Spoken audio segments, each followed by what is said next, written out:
ప్రార్థన. మహాపరిశుద్ధుడా, మా ప్రియ పరలోకపు తండ్రి, మీ పరిశుద్ధ నామమునకు కోట్లాది స్తుతులు స్తోత్రములు చెల్లిస్తున్నాము. ఆకాశము మీ సింహాసనము, భూమి మీ పాదపీఠము. మీ మహిమతో భూమి ఆకాశములు నిండి ఉన్నవి. నాయనా, మీరు మాకు అనుగ్రహించిన జీవము కొరకు, మీ కనికరం కొరకు మిమ్మల్ని ఘనపరుస్తున్నాము. ప్రభువా, మీ పరిశుద్ధ సన్నిధిలో నిలబడటానికి మాకు ఏ యోగ్యత లేదు. మేము అపరాధముల చేతను పాపముల చేతను చచ్చిన వారమై ఉండగా మీ కృపచేతనే మమ్మల్ని బ్రతికించారు.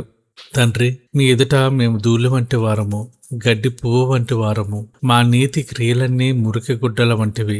మా ఆలోచనలలో, మా మాటలలో, మా క్రియలలో మేము ఎన్నో అతిక్రమములు చేశాము. మా హృదయ అంతరంగములను ఎరిగిన దేవా, మా పాపములను మీ ఎదుట ఒప్పుకుంటున్నాము.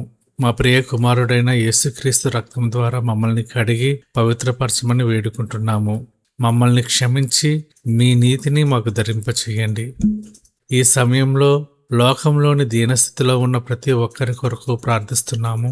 ప్రభువా, అనారోగ్యంతో మంచంపై ఉన్న బిడ్డల కొరకు ప్రార్థిస్తున్నాము.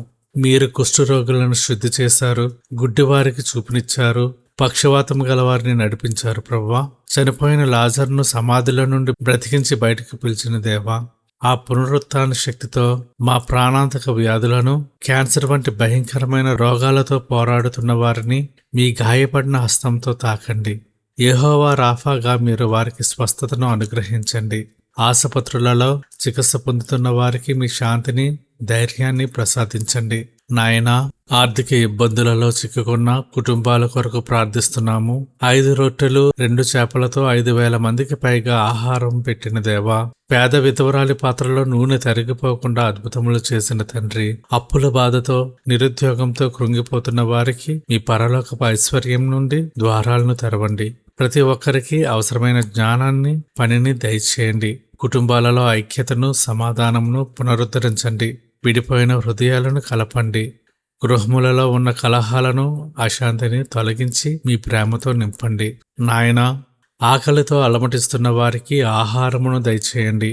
అరణ్యంలో ఇశ్రాయేలీయులకు ఆకాశం నుండి మన్నాను కురిపించి పోషించిన అద్భుతకరుడవు, నేడు ఆహారం లేకుండా అలమటిస్తున్న వారికి మీ అద్భుత రీతిలో సహాయం చేయండి.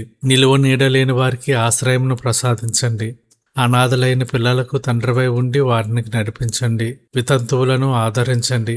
రేపటి గురించి భయంతో ఉన్న వారికి మీ వాక్యం ద్వారా ఓదార్పునివ్వండి. మీరు మా ప్రార్థనను ఆలకించి అద్భుతాలను చేస్తున్నారని నమ్ముతూ మా రక్షకుడైన యేసుక్రీస్తు నామంలో ప్రార్థిస్తున్నాము తండ్రి. ఆమెన్.